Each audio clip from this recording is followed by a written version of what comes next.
જય માતાજી। આજે આપણે બનાવશું બ્રેડ પકોડા। તો આટલા મેં બટેકા લઈ લીધા છે અને ક્યાંક ઉગી ગયા છે અને આપણે ત્યાંથી કાપી નાખશું। તો ધોઈ અને બાફવા મૂકી દઈએ। એકદમ સાફ કરી લીધા છે, જે ઉગેલા હતા એ બધા કાપી લીધા। તો એમાં મીઠું નાખી દઈએ અને એને બાફવા માટે મૂકી દઈએ। હવે બફાય ત્યાં સુધી આપણે ડુંગળીને કટરમાં એકદમ ઝીણું કરી લઈશું વઘાર માટે। તો 2 ડુંગળી લીધી છે અને 1 મરચું લીધું છે। તમે વધારે તીખું જમતા હોય તો મરચું વધારે લેવાનું। મેં 1 જ મરચું લીધું છે અને મરચાં પણ અત્યારે તીખા આવે છે એટલા માટે। તો નાના નાના પીસ કરી લઈએ ડુંગળીના।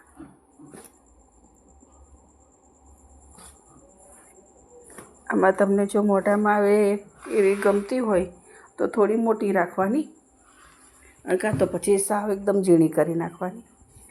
હવે એને એકદમ ઝીણી કટ કરી લઈએ।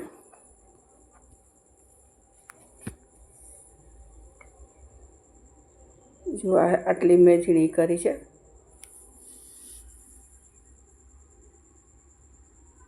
હવે બટેકા તો ઠંડા થાય ત્યાં સુધી ખીરું કરી લઈએ।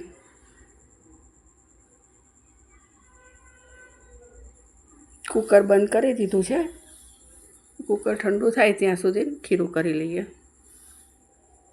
થોડું મીઠું નાખી દઈશું અને થોડું થોડું પાણી નાખીને ખીરું તૈયાર કરી લઈએ। ઢીલું થઈ જવાની બીક રહેતી હોય છે એટલે થોડું થોડું જ નાખવાનું, ભલે 2-3 વખત નાખવું પડે।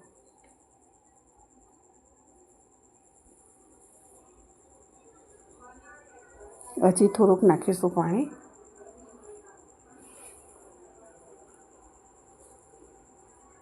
થોડી જરૂર પડશે।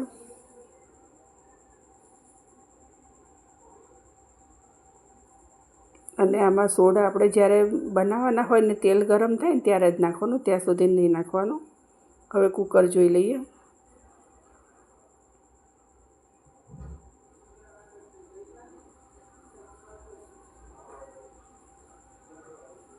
એકદમ સરસ થઈ ગયું છે ઠંડુ કુકર।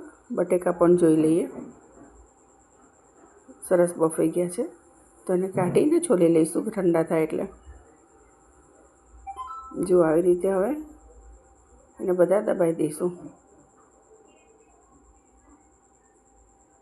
એકદમ નથી મસળી નાખવાના, થોડા હાથ કચરા રહેશે તો ચાલશે। હવે આ ઠંડા થાય ત્યાં સુધી ડુંગળી વઘારી દઈએ। રાઈ નથી નાખવાની, ખાલી જીરું અને લીમડો અને મરચું તો આપણે ડુંગળીમાં નાખ્યું હતું એટલે નાખવાની જરૂર નથી। અને તેલ ઓછું લેવાનું, નહીં તો માવો બહુ ઢીલો થઈ જાય છે। મેં 1 થી 1.5 ચમચી જેટલું જ તેલ લીધું હતું। હવે માવાની અંદર બધો મસાલો કરી દઈએ। હળદર લઈ લઈશું, મરચું તમે તીખું જમતા હોય તો એ નાખવાનું। જો તમારે લસણિયા કરવા હોય તો આમાં લસણવાળું મરચું નાખવાનું। કસૂરી મેથી નાખી દેવાની, એનાથી ટેસ્ટ બહુ સરસ આવે છે। અજમો અને જીરું બંને મિક્સ કરીને મેં લીધું છે, થોડું થોડું એ બંને નાખી દીધું। ખાંડ નાખી દઈશું।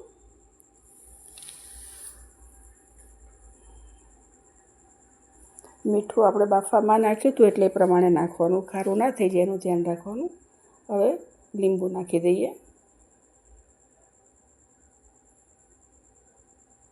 બસ આમાં જ બધું મિક્સ કરી અને ડુંગળી આપણે સાંતળી છે એમાં માવો નાખી દઈશું બધો। દાણા પણ અત્યારે જ નાખી દઈએ। ગુલાબી રંગની થાય ત્યાં સુધી અને સાંતળવાની છે ડુંગળીને। હવે નાખી દઈશું આપણે ડુંગળીમાં।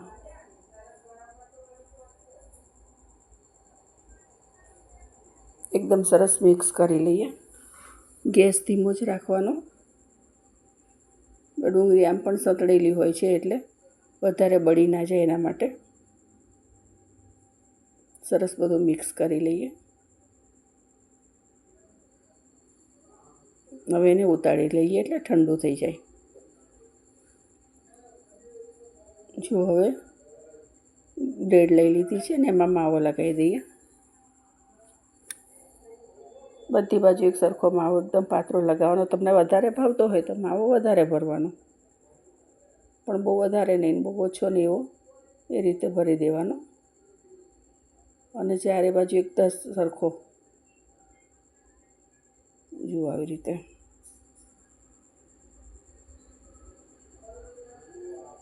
હજી લઈ લઈશું થોડો.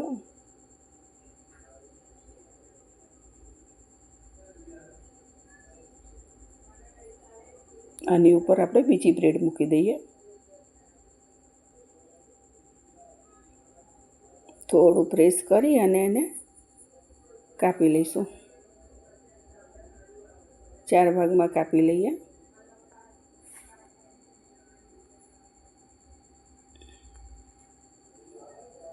અને આને આપણે એક વાસણમાં ઢાંકીને રાખશું, નહીં તો બ્રેડ તરત સુકાઈ જતી હોય છે પંખો ચાલુ હોય તો.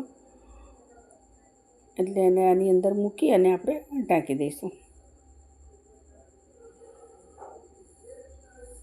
કે આમાં થોડીક પણ હવા લાગે છે પંખાની કેસરી તો તરત સુકાઈ જાય છે બ્રેડ, એટલા માટે તો આ ઢાંકી દઈએ.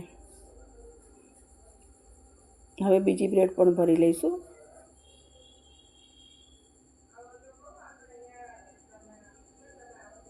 એને પણ આપણે બીજી બ્રેડથી પ્રેસ કરી અને કટ કરી લઈએ.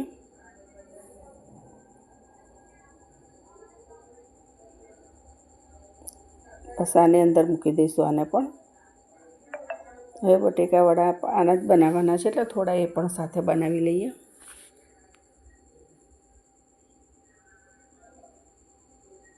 વધારે નથી કરવાના, થોડાક જ કરવાના છે. જો આટલા જ બનાવ્યા છે. તો હવે આપણે તેલ ગરમ કરવા મૂકી દીધું છે અને સોડા પણ મેં નાખી દીધું છે આની અંદર. લઈ લઈશું બટેકાવડા બધા. નાના નાના જ ગોળા વારવાના, કેમ કે આપણે અંદર સોડા નાખ્યો હોય તો ફૂલીને બહુ મોટા થાય છે, એટલે ગોળા એકદમ નાના જ લેવાના. નાખી દઈશું બધાની અંદર.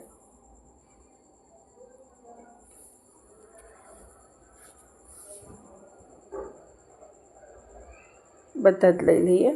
તેલ વધારે મૂક્યું છે એટલે બધા સમાઈ જશે અંદર.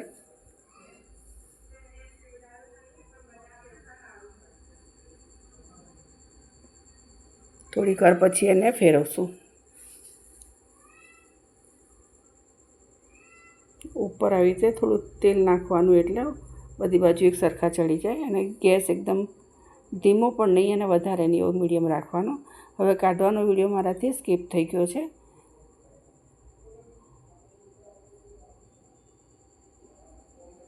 જુઓ પકોડા અંદર પછી મેં બીજા ગાળમાં કરી લીધા હતા. ફેરવી લઈએ અને કાઢી લઈશું. આને થઈ ગયા છે સરસ.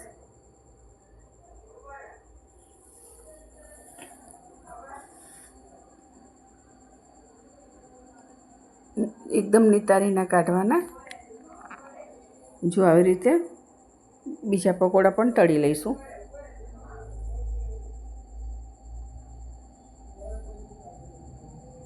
બસ બે જ મૂકવાના. સૌથી વધારે મૂકીએ છીએ તો શું થાય છે કે એકબીજાની સાથે ચોંટી જાય છે.